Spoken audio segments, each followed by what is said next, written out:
अल्लाह जे अभी फरमायो सलात मूं ताईं पहुचे थी पई। जे अक्सर मां तव्हांखे ॿुधाईंदो आहियां हज़रत जमालुद्दीन अजमल साईं जो किस्सो। सुभान अल्लाह। साईं फरमायो त मुंहिंजो भाउ साईं ॾिनो थोड़ो फ़कीर तमामु घणी सलाद सगुर पढ़ंदो। हिक ॾींहुं अखियूं बंदि कई भाग खुली अल्लाह जे हबीब दीदार फरमायो। सुभान अल्लाह।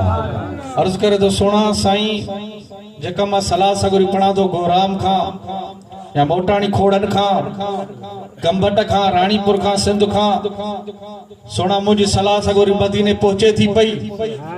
सोना जेका मां सलाद पढ़ंदो आहियां छा गुंबज़ ख़िज़रा ताईं सलाद पहुचे थी पई।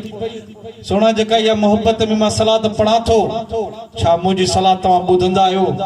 अल्लाह जे हबीब फरमायो मुस्कुरायो फरमायो सोना खोड़ा फ़कीर तुझे पाड़े में कड़ी कुराड़ी औरत थी रहे फाले जे करे पंहिंजी ज़बान बुथला न थी सके। असां ते दिल में सलात पढ़ंदी आहे साहब मां मोहम्मद करीम। सुभान अल्लाह सुभान नारे तकबीर नारे रिसालत नारे तहकीक नारे हैदरी नारे पीर तुझो पीर मुझो पीर तुझो पीर मुझो पीर।